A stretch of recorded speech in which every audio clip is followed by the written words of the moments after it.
Orient bell tiles studio से आप देख रहे हैं एबीपी न्यूज। नमस्कार, मैं हूं प्रतिमा मिश्रा। दिन की हर बड़ी खबर के साथ आइए शुरू करते हैं भारत की बात। शुरुआत उन खबरों से जिन पर विस्तार से करेंगे चर्चा।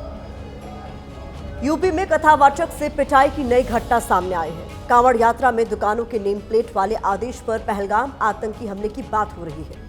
यूपी से उत्तराखंड तक जाति धर्म के बहाने असल मुद्दों से भटकती राजनीति का विश्लेषण आपके लिए होगा। यूपी से शुरू हुई जाति वाली जंग बिहार तक जा पहुंची है। बिहार के एक गांव में ब्राह्मणों से पूजा पाठ कराने पर रोक क्यों लगाई गई है, ये खबर भी आपके लिए होगी। मध्य प्रदेश में 90 डिग्री वाले पुल के बाद एक और अजूबा सामने आया है। यहां पाताल लोक ले जाने वाली सड़क का निर्माण हुआ है। गड्ढे में गिरे सरकारी सिस्टम का वीडियो विश्लेषण होगा। और हर दिन की तरह रात 8:30 बजे आप मेरे साथ देखेंगे स्पेशल रिपोर्ट तेजस्वी का तिलिस्म। तो शुरुआत करते हैं और सबसे पहले बात जाति धर्म के नाम पर असल मुद्दों से भटकती राजनीति की। मौजूदा वक्त में देश के सियासी गलियारों में सिर्फ 2 मुद्दों पर घमासान है। पहला, यूपी में कथावाचकों की जाति पूछकर हुआ पिटाई कांड, जहां इटावा के दादरपुर गांव में यादव कथावाचकों की जाति पूछकर ब्राह्मणों ने उन्हें पीटा। अब इटावा के ही जसवंत नगर में एक ब्राह्मण कथावाचक के साथ मारपीट की दूसरी घटना सामने आई है। 17 जून को हुई इस घटना में आरोप यादव समुदाय के लोगों पर लगा है। दूसरा मुद्दा है कांवड़ यात्रा के रूट पर नाम पहचान बताने वाला फरमान, जो अब यूपी से लेकर उत्तराखंड तक पहुंच चुका है। धर्म को लेकर शुरू हुए इस विवाद में पहलगाम आतंकी हमले की भी एंट्री हो गई है। मतलब देश की सियासत में सिर्फ और सिर्फ जाति और धर्म की ही चर्चा है। सियासी दलों का फोकस सिर्फ जाति और धर्म की राजनीति पर है। यहां सवाल उठता है कि क्या देश की राजनीति में जनता से जुड़े मुद्दों की कोई जगह नहीं है? क्या सुशासन और विकास देश के नेताओं को जरूरी मुद्दे नहीं लगते? बड़ा सवाल यह भी है कि जाति धर्म की राजनीति से जनता और देश का आखिर क्या भला होगा? देश में जाति धर्म पर जारी सियासी संग्राम के बीच पंचायत वेब सीरीज की चर्चा करना जरूरी है। आजकल पंचायत वेब सीरीज के सीजन 4 की काफी बातें हो रही हैं। हो सकता है आपने भी ये सीरीज देखी होगी। अगर नहीं देखी है तो आपको ये सीरीज जरूर देखनी चाहिए, क्योंकि इसे देखने के बाद आपको पता चलेगा कि जाति धर्म के बिना विकास और सुशासन के मुद्दे पर चुनाव कैसे लड़ा जाता है। जहां आज हमारे राजनीतिक दलों के बीच सिर्फ जाति और धर्म के मुद्दों पर टकराव है, वहीं फुलेरा ग्राम पंचायत का चुनाव विकास, सुशासन और भ्रष्टाचार के मुद्दे पर लड़ा गया है। पूरी सीरीज में किसी को पता ही नहीं चलता है कि पंचायत चुनाव में खड़े प्रतिद्वंदियों की जाति क्या है। तो एक फुलेरा ग्राम पंचायत है और दूसरी हमारे देश की सियासत, जहां राजनीति जाति धर्म से ही शुरू होती है और इसी पर जाकर खत्म होती है। धर्म की राजनीति का नया विषय कांवड़ यात्रा को लेकर उत्तराखंड में जारी हुए दिशा निर्देश बने हैं, जिस पर राजनीतिक दलों के बीच जुबानी शोले उठ रहे हैं। देश की सियासत का सेट फॉर्मूला है। जिस राजनीतिक दल को जो मुद्दा चुनावी फायदे के हिसाब से सूट करता है, वो उसकी राजनीति करता है। कांवड़ यात्रा को लेकर यूपी से उत्तराखंड तक यही हो रहा है। क्योंकि मामला करोड़ों हिंदुओं की आस्था से जुड़ा है, इसलिए बीजेपी को इसमें अपने लिए सियासी माइलेज दिख रहा है। धामी सरकार ने आदेश जारी किया है कि कांवड़ यात्रा के रूट पर खाने पीने की दुकानों पर मालिक का नाम लिखना अनिवार्य होगा। लाइसेंस और पहचान पत्र दिखाना जरूरी होगा। बिना नाम और लाइसेंस वाली दुकानें बंद रहेंगी। कांवड़ रूट पर निगरानी अभियान चलाया जाएगा। नियम न मानने पर कानूनी कार्रवाई और 2 लाख रुपए तक का जुर्माना लगाया जाएगा। उत्तराखंड से पहले यूपी की योगी सरकार कांवड़ यात्रा को लेकर ऐसा आदेश जारी कर चुकी है। यहाँ भी दुकानदारों के लिए नेम प्लेट लगाना जरूरी है। कांवड़ यात्रा हमारी बहुत आस्था और श्रद्धा की यात्रा है। 4 करोड़ से भी अधिक श्रद्धालु हरिद्वार आते हैं, ऋषिकेश आते हैं, माँ गंगा का जल लेकर अपने अपने स्थानों को प्रस्थान करते हैं। जो रास्ते भर में जो दुकानदार होते हैं, खाद्य सामग्री जहाँ खाना मिलता है, वो सब शुद्ध होना चाहिए। उत्तराखंड सरकार जहां इस फैसले के पीछे कांवड़ियों की शुद्धता और पवित्रता का हवाला दे रही है, दूसरी तरफ विपक्ष के नेता इसे मुसलमानों के खिलाफ भेदभाव बढ़ाने वाला कदम बता रहे हैं। समाजवादी पार्टी के पूर्व सांसद एसटी हसन ने तो इस फैसले को पहलगाम में धर्म पूछकर मारने वाले आतंकियों से जोड़ दिया है। किसने ये राइट दिया इनको कि ढाबों की चेकिंग करें? ये किसने इनको ये राइट दिया कि लोगों की पैंटें उतरवाएं? क्या इनमें और उन आतंकवादियों में कोई फर्क है जिन्होंने धर्म पूछ के पहलगाम के अंदर गोलियां मारी थी? उत्तराखंड से पहले यूपी में इस फरमान को लेकर विवाद की चिंगारी तब भड़की थी जब मुजफ्फरनगर में यशवीर महाराज ने ढाबे पर काम करने वालों से बदसलूकी की थी। इस मामले में यशवीर महाराज को पुलिस ने नोटिस जारी किया है। हालांकि नोटिस पर यशवीर महाराज ने कहा है कि झूठे मुकदमे और नोटिस से आंदोलन नहीं रुकेगा। हम पुलिस प्रशासन को कहते हैं जो उन्होंने नोटिस दिए हैं उसका उत्तर जरूर देंगे। यदि उन नौजवानों के खिलाफ मुकदमा पंजीकृत किया गया, पूरे भारत में इस थूक मूत्र जिहादी गैंग के खिलाफ भारी आंदोलन होगा। उधर AIMIM अध्यक्ष असदुद्दीन ओवैसी इस फैसले से भड़के हुए हैं और कह रहे हैं कि कानून पुलिस आखिर क्या कर रहे हैं। ये होते कौन, ये विजिलेंटी होते कौन ग्रुप्स, ये सरकार चला रहे या फिर एडमिनिस्ट्रेशन सरकार चला रहा? उसका आधार कार्ड नहीं मिला तो बोले पैंट उतारो। क्या है ये गंदगी है? सरकार फेल हो चुकी है, कानून व्यवस्था पे फेल है, महंगाई बेरोजगारी पर फेल है। पूरे चीजों को छिपाने के लिए ये कभी कपड़ा पहनाएंगे, कभी कपड़े उतारेंगे, कभी नाम प्लेट लगाएंगे, कभी नेम हटाएंगे। सवाल वही है कि इस मुद्दे पर राजनीति से किसका भला होने वाला है। आस्था सबका निजी विषय है, लेकिन इससे दूसरे लोगों के अधिकारों को भी छीना नहीं जा सकता। यूपी और उत्तराखंड सरकार के फैसले के खिलाफ विपक्ष सुप्रीम कोर्ट के 22 जुलाई 2024 के आदेश का हवाला दे रहा है, जिसमें सुप्रीम कोर्ट ने नेम प्लेट लगाने के फैसले पर अंतरिम रोक लगाई थी। कहा था कि दुकानदार का नाम लिखना जरूरी नहीं है, सिर्फ खाने का प्रकार यानी शाकाहारी और मांसाहारी लिखा जाए। वैसे मुद्दा यहाँ खाना नहीं है, बल्कि धर्म वाली राजनीति में खुद को आगे बढ़ चढ़कर दिखाना है। धर्म और जाति एक सिक्के के दो पहलुओं की तरह है। धर्म की सियासत का चैप्टर तो आपने देखा, अब आपके लिए जाति वाली राजनीति की फाइल खोलते हैं। ये फाइल यूपी की सियासत से जुड़ी है, जहां कथावाचक पर शुरू हुई सियासी कलह थमने का नाम नहीं ले रही। इटावा के दादरपुर गांव में जाति पूछकर कथावाचकों की पिटाई का मुद्दा भी ठंडा भी नहीं पड़ा था कि एक ब्राह्मण कथावाचक के साथ हुई मारपीट ने प्रदेश में जाति की सियासी ज्वाला में फिर से घी डालने का काम कर दिया है। ये रिपोर्ट देखिए। अच्छा न्याय तो न्याय का कर रहा है काय? यूपी में एक बार फिर कथावाचक से पिटाई का वीडियो सामने आया। एक बार फिर यूपी में जाति वाली राजनीति का ग्राफ ऊपर चला गया। इटावा के दादरपुर गांव में तो जाति पूछकर कथावाचक की पिटाई की गई थी। 17 जून की घटना में पिटे हुए कथावाचक की जाति खोजी जाने लगी। पहले आपको बताते हैं कि ये पूरा मामला क्या है। क्यों आया?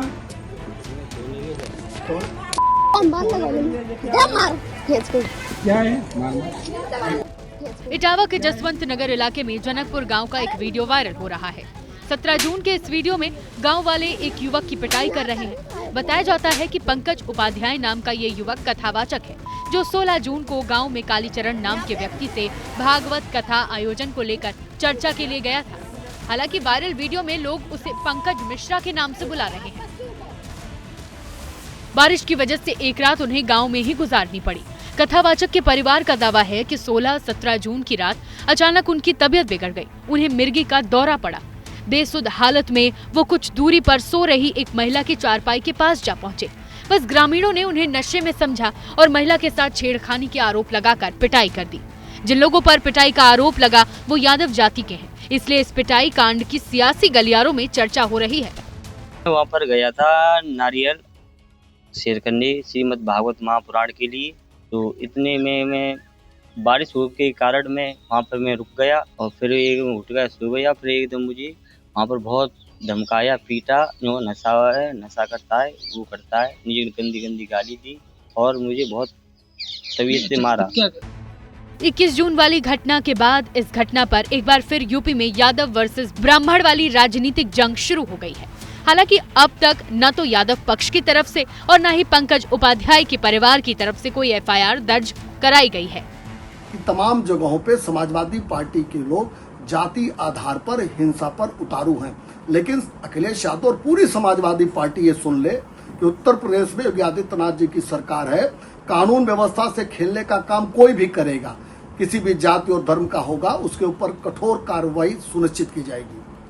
देखिए, भाजपा वो सत्ता के लिए धर्म को धर्म से, जातियों को जातियों से लड़ाती है। समाज में नफरत घोलने का काम अगर कोई कर रहा है तो भारतीय जनता पार्टी कर रही है। कथावाचक के साथ जो कुछ भी हो रहा है वो निंदनीय है। निष्पक्ष जांच हो जानी चाहिए और जो भी दोषी हैं उन पे कार्रवाई होनी चाहिए। साफ है कि इस घटना के बाद से एक बार फिर जाति धर्म वाली राजनीति को सियासी धार दी जाने लगी है। सभी राजनीतिक दल अपने सियासी फायदे के हिसाब से इस मुद्दे को कैश करने की कोशिश में जुटे हुए हैं। राजनीति के जानकारों की माने तो 2027 के विधानसभा चुनाव में जाति धर्म का मुद्दा टॉप पर रहने वाला है, लेकिन सवाल वही है कि जाति की राजनीति आखिर देश से क्यों नहीं जाती। सोचिए, कथावाचकों की जाति इस देश में कितनी मायने रखती है कि संत समाज भी इस पर बटा हुआ नजर आ रहा है। यादव कथावाचकों के साथ हुए पिटाई कांड में योग गुरु बाबा रामदेव का बयान सामने आया है। रामदेव कथावाचकों के समर्थन में खड़े हो गए हैं। उन्होंने कहा कि यदुवंशी की कथा यदुवंशी नहीं करेंगे तो कौन करेगा। इटावा में एक यादवों के बालक की पकड़ कर चोटी काट दी। यदुवंशी की कथा यदुवंशी नहीं करेंगे तो और कौन करेगा बताओ। बात यहाँ कोई जात पात की नहीं है, हमारा भगवान भी दूसरे छीन ले, बताओ ये कोई बात होगी। जाति में बटी राजनीति और देश में जाति के नाम पर शुरू हुए भेदभाव की कुछ और घटनाएं आपके हम आगे दिखाएंगे, लेकिन यहाँ आपसे एक सवाल पूछते हैं। क्या आपने कभी सोचा है कि हमारे नेता क्यों जाति धर्म की राजनीति को ज्यादा पसंद करते हैं, जबकि विकास वाली राजनीति के विषय पर वो बस जलेबी जैसे घुमावदार भाषण ही देते हैं। इस सवाल का जवाब हम आपको देते हैं। दरअसल जाति धर्म की राजनीति एक चुंबक की तरह काम करती है, जो बड़ी संख्या में लोगों को अपनी तरफ खींच लेती है। दूसरी तरफ विकास की राजनीति में वो ताकत नहीं होती जो बड़े पैमाने पर लोगों को अपने पाले में खींच सके। जाति धर्म की राजनीति में राजनीतिक दलों के सामने अपना काम दिखाने या गिनाने का जोखिम नहीं होता। विकास की राजनीति में जनता पूछती है कि आपने अब तक किया क्या है। जाति धर्म की राजनीति लंबे समय तक चर्चा में रहती है। दूसरी तरफ विकास की राजनीति में कामों को भूलने का जोखिम होता है। जाति धर्म की राजनीति में नेताओं को कुछ नया करने की जरूरत नहीं होती। जाति धर्म के नाम पर जनता सब भूल जाती है, जबकि विकास की राजनीति में हर बार जनता कुछ नए काम की उम्मीद करती है। पंचायत वेब सीरीज के सीजन 4 की कहानी भी यही है, जिसका जिक्र हमने अब से कुछ देर पहले किया। फुलेरा ग्राम पंचायत का चुनाव लड़ रहे प्रतिद्वंदी वोटर्स को जाति में बांटने का काम नहीं करते। उन्हें साथ जोड़ने के लिए लालच जरूर देते हैं, लेकिन जाति का नहीं, बल्कि उन चीजों का जिनसे उन्हें सीधा फायदा मिलता हो।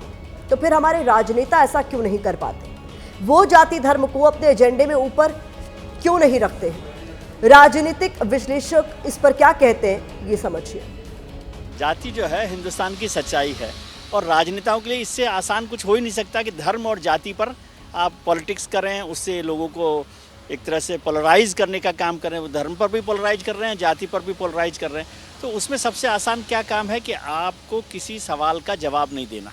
और विपक्ष में भी जो बैठे हैं वो भी, उनको भी इस बात का जवाब नहीं देना कि यदि वो सरकार में आ गए क्या वो रोजगार देंगे, क्या वो विकास करेंगे, क्या वो डेवलपमेंट की राजनीति करेंगे। तो सबसे बेहतर होता है और पोलराइज करने में ये सबसे आसान फार्मूला है। जैसा कि हमने आपको बताया कि विकास की राजनीति का दायरा सीमित होता है, जबकि जाति धर्म की राजनीति दूर तलक असर दिखाती है। कथावाचकों के पिटाई कांड से यूपी में जाति पर जो सियासी जंग शुरू हुई, अब उसके साइड इफेक्ट्स बिहार तक देखने को मिल रहे हैं। बिहार के शेखपुरा में आरोप है कि थानेदार ने एक युवक को जाति पूछकर उसकी पिटाई कर दी। थाना प्रभारी चंद्र प्रभाकर ने ई रिक्शा चालक प्रद्युमन कुमार को जाति पूछकर बेरहमी से पीटा, फिर थाने ले जाकर थूका और चाटने के लिए मजबूर किया। पुलिस की जांच में आरोप सही पाए जाने पर थाना प्रभारी को सस्पेंड कर दिया गया है। दूसरी खबर बिहार के मोतिहारी से सामने आई, जहां एक गांव के लोगों ने बोर्ड लगा दिया कि यहां ब्राह्मणों का पूजा पाठ करना निषेध है। साथ ही यह भी लिखा कि ब्राह्मणों से पूजा पाठ कराने पर दंड दिया जाएगा। हालांकि मामले की सूचना मिलने के बाद पुलिस ने बोर्ड से विवादास्पद शब्दों को हटा दिया है। साथ ही इस मामले में मनदीप यादव नाम के युवक की तलाश की जा रही है। मनदीप यादव पर बोर्ड लगाकर उसका सोशल मीडिया पर प्रचार करने का आरोप है। अब वक्त इस खबर पर सोशल मीडिया ओपिनियन का है, तो जाति धर्म वाली राजनीति पर यूजर्स क्या लिख रहे हैं, ये जानिए। जाति आधारित राजनीति सामाजिक ताने बाने को प्रभावित करती रही है। जातिवादी राजनीति समाज को बांटने का जहर है। राजनीतिक दल अपराध को जाति से जोड़कर समाज को बांटते हैं। जाति के नाम पर समाज को बांटने वाले समरसता के सबसे बड़े दुश्मन हैं। तो इस खबर पर सोशल मीडिया का नजरिया है। अब हम अपनी दूसरी खबर का रुख करते हैं। खबर मध्य प्रदेश से है, जहां आजकल हर चीज मिसाल बन रही है। ऐसी मिसाल जिसकी चर्चा मंत्री, संतरी, जनता, मीडिया हर कोई कर रहा है। भोपाल में रेलवे के 90 डिग्री यू टर्न वाले ओवरब्रिज की भारी सफलता के बाद अब एक सड़क की चर्चा है। स्मार्ट सिटी ग्वालियर की ये सड़क ऐसी वैसी सड़क नहीं है, बल्कि वीवीआईपी सड़क है। सड़क का नाम है सिंधिया महल रोड। पिछले 15 दिन में ये सड़क 7 बार धंस चुकी है। बार बार धंसती ये वीवीआईपी सड़क लोगों के लिए जी का जंजाल बन गई है। करोड़ों रुपए खर्च करके इस सड़क को बनाया गया है, लेकिन इसके बाद भी सड़क में इतने गड्ढे हो गए कि इंसान तो क्या, कार तक इसमें समा जाए। इसे देखकर आप क्या कहेंगे कि गड्ढा सड़क में है या फिर उस सरकारी सिस्टम में है जिसकी मेहनत से यह सड़क सुरंग जैसी हालत में है। सड़क बनाने में कोल, तार, कंक्रीट, बजरी समेत कई चीजों का इस्तेमाल होता है, तब जाकर एक बढ़िया सड़क बनती है। लेकिन यहां लग रहा है जैसे ग्वालियर की इस सिंधिया महल सड़क को बनाने में जो कंक्रीट इस्तेमाल हुई है उसमें करप्शन की मिलावट की गई है। बड़े बड़े गड्ढों को लेकर देखकर ऐसा लग रहा है कि इसमें घूसखोरी का सीमेंट जमकर इस्तेमाल किया गया है। यही नहीं, जिस ठेकेदार ने इसको बनाया है उसने मुनाफे के लिए लालच का कोल तार इस सड़क पर लगाया है, तब जाकर ये सुरंग वाली सड़क तैयार हुई है जो बार बार धंस रही है और बार बार बन रही है।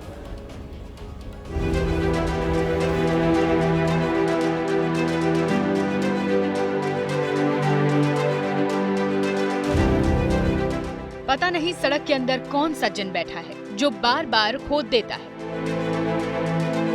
बेचारे इंजीनियर फिर आते हैं, रोड बनाते हैं और उम्मीद लगाकर जाते हैं सब ठीक होगा, लेकिन जिन फिर से जाग जाता है और अंदर ही अंदर खुदाई कर देता है। नतीजा गड्ढे ही गड्ढे।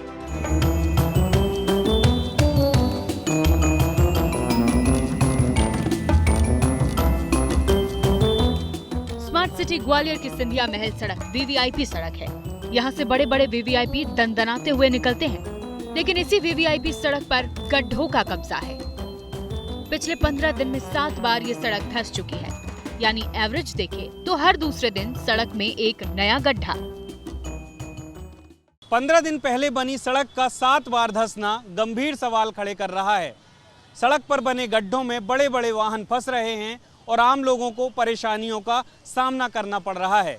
आलम यह है कि हर समय हादसे की आशंका बनी हुई है और इस सड़क का हाल देखकर अब इसके निर्माण कार्य की गुणवत्ता पर भी सवाल खड़े हो रहे हैं। अभी तक इस सड़क में गड्ढे ही दिख रहे थे, लेकिन अब इसमें सुरंग भी दिखने लगी है। सुरंग भी ऐसी वैसी नहीं जनाब, लंबी चौड़ी सुरंग। इतनी चौड़ी सुरंग कि कई इंसान समा जाएं।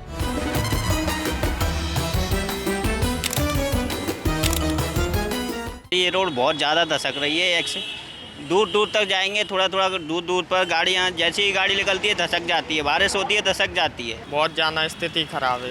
क्या खराब? बहुत गड्ढे हैं, बहुत ज़्यादा ही पानी वगैरह भरा है हर एक जगह। सर वो तो बहुत खराब है, 10-15 दिन में बहुत बार खुद चुकी है। पूरी आगे भी बहुत गंदी हो रही है। अभी डंपर ट्रक टूट टूट के इसके अंदर जा रहे हैं। ऐसा लग रहा है मानो सड़क पर बने ये गड्ढे शिकार को उतावले हैं। कहीं बाइक फंस रही है तो कहीं कार। गहराई इतनी ज्यादा है कि कभी भी कोई बड़ा हादसा हो सकता है। जब भारी भरकम डंपर ही फंस जाए तो बाइक और कार को तो छोड़ ही दीजिए। हर 15 दिन में रोड धसक रही है। एक जगह इधर गड्ढा हो गया, उधर गड्ढा हो गया। शासन ने पता नहीं क्या किया है इसमें। ये रोड अभी बने हुए इसको 15-20 दिन हुए हैं और 15-20 दिन में इसमें जगह जगह 1-1.5 किलोमीटर के अंदर कम से कम 15 जगह गड्ढे हो चुके हैं। जहाँ जगह आप देखो, जहाँ जगह कहीं कहीं रोड धस गई है, कहीं कहीं गड्ढे हैं, कहीं मलबा उन्होंने डाल रखा है। ये नगर निगम में जो इंजीनियर है ना, शायद इनसे ज़्यादा ईमानदार कोई है नहीं।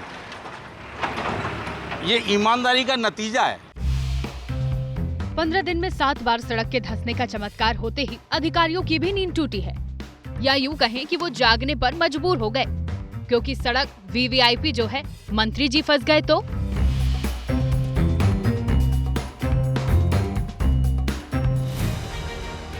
अब धंसती सड़क को लेकर ग्वालियर की कलेक्टर रुचिका ने 2 सदस्यीय जांच समिति बना दी है, जो 5 दिन में रिपोर्ट देगी।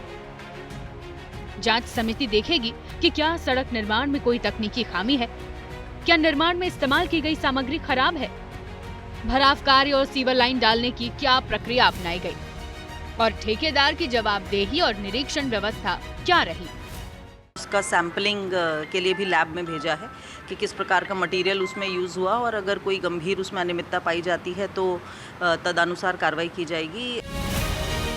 सड़क का ये हाल देखकर ऐसा लग रहा है जैसे सिस्टम में ही गड्ढा हो गया है।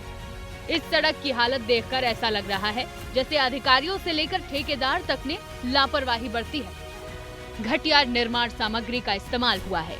फिलहाल जांच जारी है, लेकिन जांच भी 5 दिन में होगी और सड़क पर हर दूसरे दिन एक नया गड्ढा हो गया है। यानी हो सकता है कि जांच पूरी होते होते 8वां गड्ढा भी दस्तक दे दे।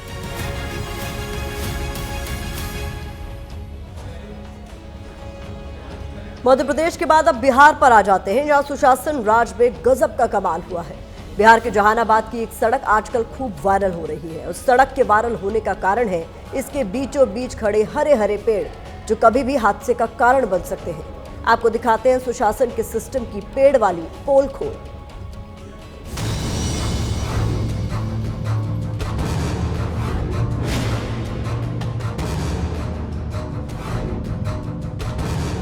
ये बिहार है, ये बिहार की सड़क है और ये बिहार की सड़क के बीचों बीच पेड़ है।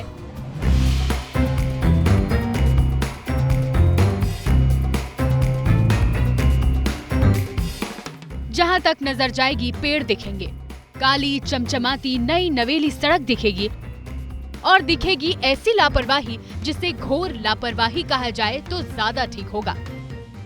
सड़कों के बीचों बीच पेड़ आप पहली बार देख रहे होंगे कि कैसे सड़कों के बीचों बीच पेड़ है और ये रोड बना दिया गया है।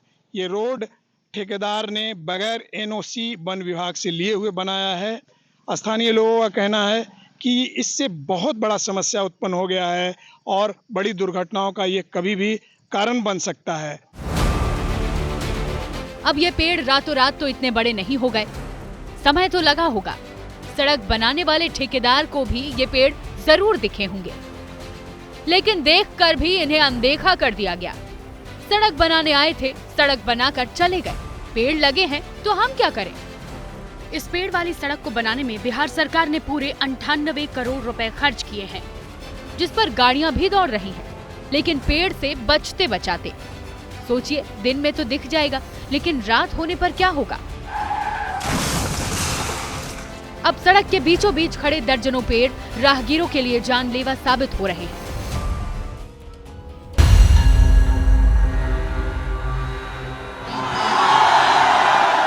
ये देश किसी के बाप का देश नहीं है। ये एनडीए भाजपा की सरकार जाने वाली है। गरीब आवाम की सरकार बनेगी। इस बिल को, इस कानून को बिहार राज्य जो है कूड़े के दाग में फेंकने का काम करेगा। कि पक्के नमाजवादी है राजद हो या कांग्रेस, पक्के नमाजवादी है राजद हो या कांग्रेस। कितनी तड़प है कठमुल्ला वोटों की प्यास में। हम मंदिर भी सजाएंगे, मस्जिद भी सजाएंगे। नमाजवादी तुष्टीकरण करने के मसीहा मौलाना तेजस्वी यादव जी, ये बताइए हमें, संविधान कभी पढ़े हैं? और आप बताइए, जो मौलाना हमको बोल रहे थे, मौलाना का मतलब तो विद्वान ना होता है।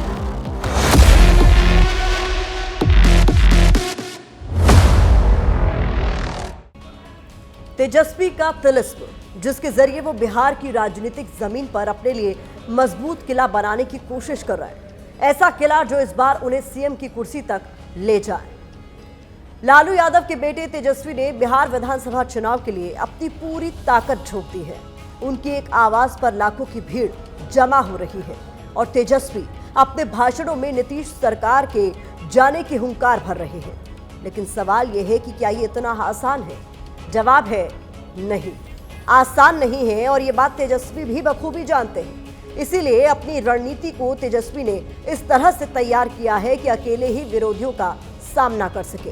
फिर चाहे वक्फ बिल के जरिए मुसलमान वोटों को साधना हो या फिर रोजगार और पलायन के मुद्दे पर बीजेपी को घेरना।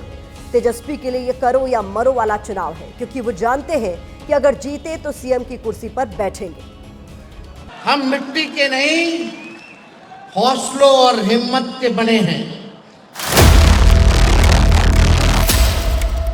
हम बिहार हैं, हमारी सोच में लहू नहीं क्रांति दौड़ती है।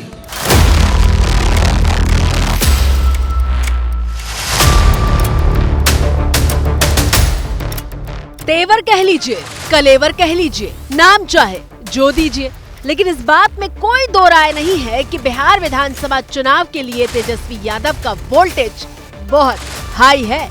भाजपा के लोग 2 दिन से हमको दिल्ली में बैठ के गाली दे रहे हैं, और जो बोलने वाले वो सब टपोरी लोग हैं,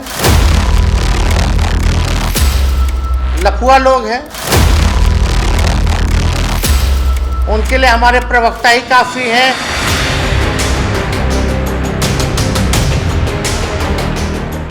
सुना आपने, कोई फिल्टर नहीं लगाया और बिल्कुल ठेठ बिहारी अंदाज में बीजेपी पर तेजस्वी ने तीखा प्रहार कर दिया। जब लालू जी ने डरे तो लालू जी का लड़का भी डराने वाला है।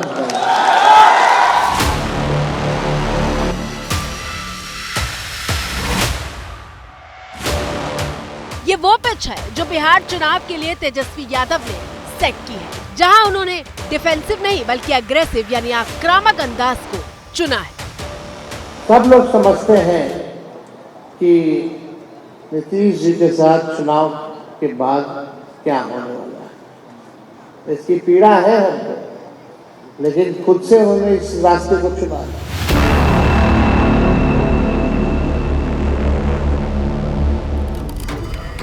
तेजस्वी जानते हैं कि इस बार आर पार की लड़ाई है और लड़ाई में बीजेपी नीतीश गठबंधन के खिलाफ वो ही विपक्ष का सबसे बड़ा चेहरा है।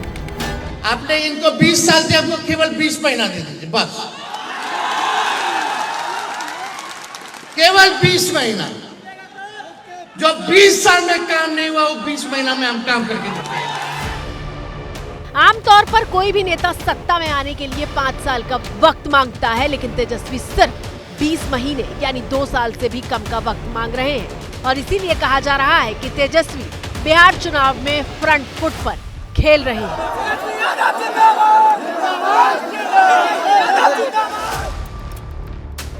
तेजस्वी बनाम बीजेपी के बीच जुबानी जंग की शुरुआत 29 जून को बिहार की राजधानी पटना से आई इन तस्वीरों के बाद हुई, जहां वक्फ बचाओ संविधान बचाओ रैली का आयोजन किया गया था।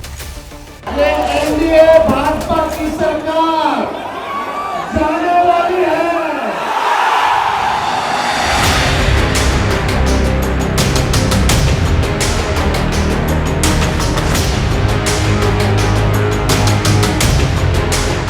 पटना का गांधी मैदान खचाखच भरा हुआ था और तेजस्वी जब मंच पर बोलने आए तो भीड़ के बीच ठेलम ठेल शुरू हो गई थी।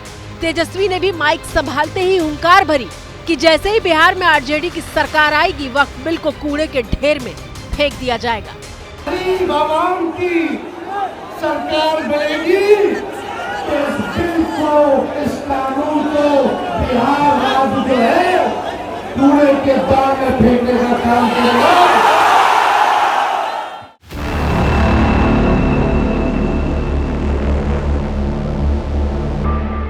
बिहार के नेता प्रतिपक्ष और लालू यादव की संतान तेजस्वी यादव का ये कोई साधारण बयान नहीं था, बल्कि इस बयान में कहानी के 2 हिस्से हैं। पहला हिस्सा है तेजस्वी यादव की रणनीति और दूसरा हिस्सा है तेजस्वी का भय।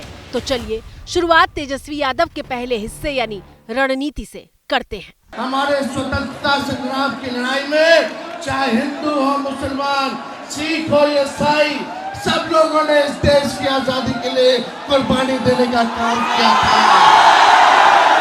ये देश किसी के बाप का देश नहीं है, ये हम सबों का देश है। तेजस्वी सोची समझी रणनीति के तहत मुसलमानों के मंच पर वक्फ बिल के खिलाफ हुंकार भर रहे हैं और ये मैसेज दे रहे हैं कि वो उनके सच्चे हितैषी हैं। तेजस्वी संदेश दे रहे हैं कि मुसलमानों को ओवैसी या प्रशांत किशोर के पास जाने की जरूरत नहीं है। बिहार में एनडीए को कोई हरा सकता है तो वो खुद तेजस्वी ही हैं। अब आपके मन में सवाल होगा कि तेजस्वी यादव ऐसा क्यों कर रहे हैं। दरअसल बिहार में इस बार माई यानी मुस्लिम यादव समीकरण के दरकने की आशंका है। यह आशंका इसलिए है क्योंकि जन स्वराज पार्टी के प्रशांत किशोर और ओवैसी बिहार में मुस्लिम वोटरों को टारगेट कर रहे हैं और तेजस्वी की चिंता इसलिए भी है क्योंकि उन दोनों का उनका प्रयोग भी सफल हो चुका है। प्रशांत किशोर की पार्टी का पहला एमएलसी मुसलमान है, जबकि 2020 बिहार विधानसभा चुनाव में ओवैसी की पार्टी के भी 5 मुस्लिम उम्मीदवार जीत चुके हैं। लेकिन फिर सवाल यह है कि मुस्लिम वोटरों के मुद्दे पर जंग बीजेपी और तेजस्वी यादव के बीच क्यों हो रही है। चलिए इसे समझने की कोशिश करते हैं।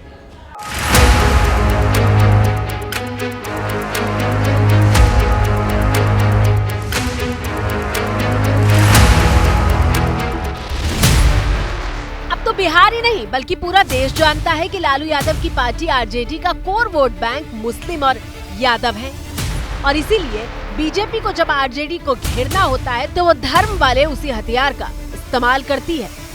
क्या बिहार में क्या सऊदी अरब, इंडोनेशिया, टर्की और आईएसआईएस से ज्यादा बड़ा शरिया का कानून लागू करने की सोच रहे हैं? हमें इस बात का सीधा और साफ जवाब चाहिए। बीजेपी ने सवाल तेजस्वी यादव से किया था जो वक्फ बिल को कूड़ेदान में फेंकने की बात कर रहे थे, लेकिन तेजस्वी ने नफरत का जवाब मोहब्बत से देने वाला दांव चला। हम नफरत नहीं मोहब्बत फैलाएंगे। हम धर्म के नाम पर नहीं कर्म के नाम पर अपना पहचान बनाएंगे। हम मंदिर भी सजाएंगे, मस्जिद भी सजाएंगे। बस फिर क्या था, बीजेपी ब्रिगेड हमलावर हो गई। मैं ये पूछना चाहता हूं, ये बड़े सवाल हैं। नमाजवादी तुष्टीकरण करने के मसीहा मौलाना तेजस्वी यादव जी, ये बताइए हमें, आप संविधान कभी पढ़े हैं? कभी उसकी मूल भावना को चरितार्थ किया है? क्या कोई प्रदेश की सरकार केंद्र के कानून को कूड़ेदान में डाल सकती है? तेजस्वी को मौलाना बताकर बीजेपी ने हमला किया तो तेजस्वी ने भी उसे स्वीकार कर लिया। और आप बताइए, जो मौलाना हमको बोल रहे तो मौलाना का मतलब तो विद्वान ना होता है, वो तो उसका मतलब तो विद्वान ना होता है।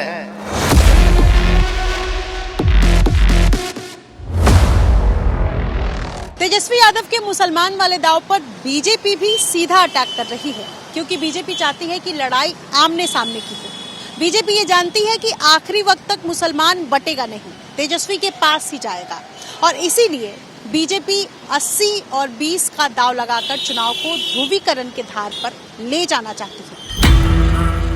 आसान भाषा में कहें तो तेजस्वी को मुसलमानों का नेता बताकर हिंदू वोटों को बीजेपी अपने पाले में खींचना चाहती है। इनको तो चाहिए केवल शरिया कानून, इनको चाहिए हलाला। आप शरिया शरिया शरिया करो और भारतीय जनता पार्टी संविधान संविधान संविधान की बात करेगी। दरअसल बिहार के चुनाव में मुस्लिम वोट बैंक एक बड़ा फैक्टर है। बिहार में मुस्लिमों की आबादी करीब 18% है। सीटों के जरिए समझे तो 47 विधानसभा सीटें मुस्लिम बहुल हैं और इन 47 सीटों पर मुस्लिम आबादी करीब 20 से 40% है।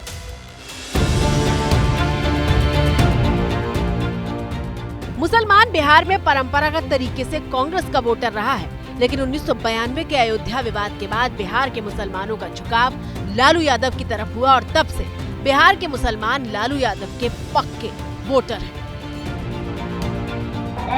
मैच हमेशा होता देश। हम बोलते हैं कि तू चुनाव तो लड़बे रे तो करके आना प्रणाम कर।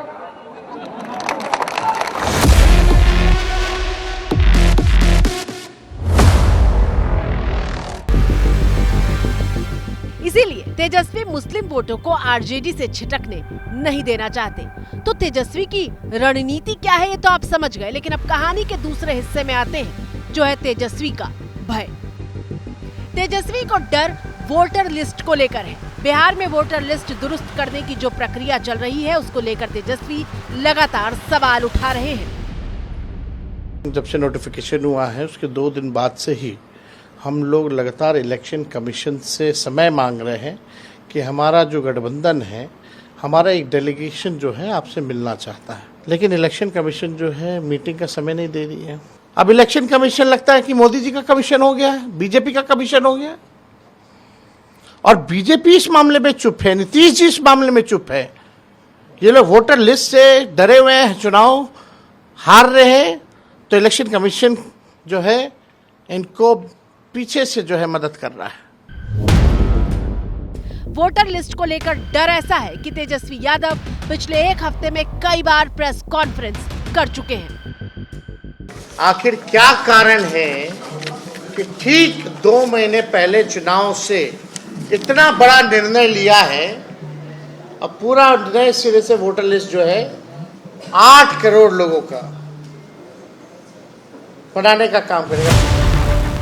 दरअसल बिहार में वोटर लिस्ट का इंटेंसिव वेरिफिकेशन किया जा रहा है और इसके तहत बूथ लेवल ऑफिसर यानी बीएलओ मतदाताओं के घर घर जाकर उनका वेरिफिकेशन कर रहे हैं। वैध दस्तावेजों के आधार पर वोटर का रजिस्ट्रेशन किया जा रहा है और जरूरत के हिसाब से लिस्ट से नाम हटाए या फिर जोड़े जा रहे हैं।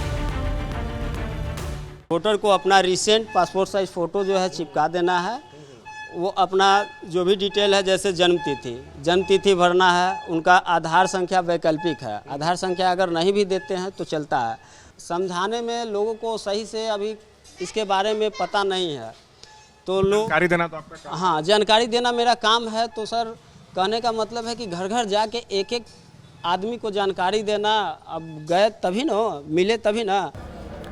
वोटर लिस्ट सत्यापन के लिए शामिल जरूरी दस्तावेजों में आधार कार्ड को शामिल नहीं किया गया है और इस पर विपक्ष का भारी ऐतराज है। इतना ही नहीं, driving licence, PAN card, ration card और मनरेगा जॉब कार्ड भी मान्य नहीं है। अब इस पर बिहार के नेता प्रतिपक्ष तेजस्वी यादव पूछ रहे हैं कि चुनाव आयोग बताए कि कितने लोगों के पास बिहार में आधार कार्ड है। दरअसल इसके पीछे तेजस्वी का डर यह है कि सरकार इसके जरिए एनआरसी की तैयारी कर रही है। दरअसल तेजस्वी को डर इस बात का है कि गरीब और ग्रामीणों के पास दस्तावेज नहीं होते और ऐसे में उनका नाम वोटर लिस्ट से कट सकता है। तमाम लोग का आधार कार्ड भी बना है, ये तो सरकार के लोगों को बताना चाहिए। हम पूछना चाहते हैं कि सरकार के लोग या चुनाव आयोग पता करके बताए कि बिहार में कितने लोगों के पास आधार कार्ड है। तेजस्वी और तमाम विपक्षी नेता इसे एनआरसी की तरह बता रहे हैं, जिसमें नागरिकता साबित करने के लिए कड़े दस्तावेज मांगे जाते हैं। कोई घर पे नहीं मिलेगा तो वो रिपोर्ट कर सकता ईआरओ को, एईआरओ को, और एईआरओ उस केस को रिफर कर देगा कॉम्पिटेंट अथॉरिटी को सिटीजनशिप एक्ट 1955 के तहत। तो ये एनआरसी हुआ नहीं हुआ, बताओ हमारे को। तेजस्वी को डर है कि इस प्रक्रिया के जरिए चुनाव में विपक्ष के वोटरों को बाहर कर दिया जाएगा। अब सवाल यह है कि एनडीए से अकेले भिड़ने वाले तेजस्वी यादव के सामने चुनौतियां क्या हैं? पहली चुनौती, तेजस्वी के सामने सबसे बड़ी चुनौती यह है कि एनडीए एकजुट है। तस्वीरें पटना में बीजेपी की राज्य कार्यकारिणी बैठक की हैं, जहां रक्षा मंत्री राजनाथ सिंह भी पहुंचे हुए थे। अगर बिहार का खोया हुआ गौरव कोई शक्ति लौटा सकती है तो केवल भारतीय जनता पार्टी और एनडीए ही लौटा सकती है और कोई दूसरा नहीं लौटा सकता।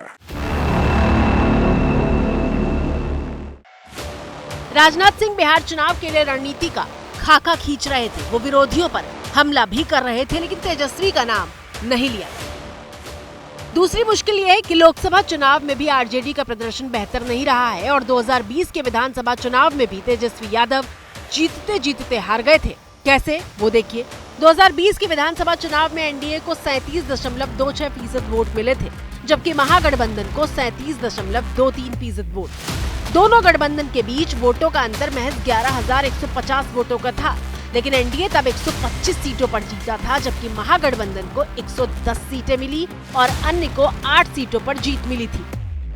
यानी 11,000 वोटों से चूक गए थे तेजस्वी यादव। तीसरी चुनौती, जंगल राज का आरोप। बिहार में जंगल राज लाने वाले मौका देख रहे हैं कि किसी भी तरह फिर से अपने पुराने कारनामे करने का मौका ढूंढ रहे हैं। मोदी 1.5 महीने के भीतर बिहार में बैक टू बैक 4 रैलियां कर चुके हैं, लेकिन परिवारवाद से लेकर जंगल राज के आरोप लालू की पार्टी का पीछा नहीं छोड़ रहे। लालटेन और पंजे वाले कहते हैं परिवार का साथ, परिवार का विकास। इनकी राजनीति का कुल जमा निचोड़ यही है, अपने अपने परिवारों के हित के लिए ये देश के बिहार के करोड़ों परिवारों का अहित करने से भी नहीं चूकते हैं। हालांकि तेजस्वी भी ऐसे हमलों से बैकफुट पर नहीं आ रहे। जंगल राज और परिवारवाद का जवाब वो महंगाई और रोजगार के मुद्दे से दे रहे हैं। तेजस्वी ने अभी जिस वोटर लिस्ट के मुद्दे पर चुनाव आयोग को कटघरे में खड़ा करके सियासी माहौल गरमाया है, वो मुद्दा थमता नहीं दिख रहा। चुनाव आयोग से विपक्षी नेताओं ने थोड़ी देर पहले ही मुलाकात की है, लेकिन लगता नहीं है कि चुनाव आयोग से विपक्ष की बात बनी है। महागठबंधन अब आयोग के खिलाफ आंदोलन के मूड में है। बिहार चुनाव से जुड़ी हर खबर सबसे पहले एबीपी न्यूज पर आप मेरे साथ देख सकेंगे। फिलहाल मेरे साथ भारत की बात में आज इतना ही। कल फिर होगी मुलाकात।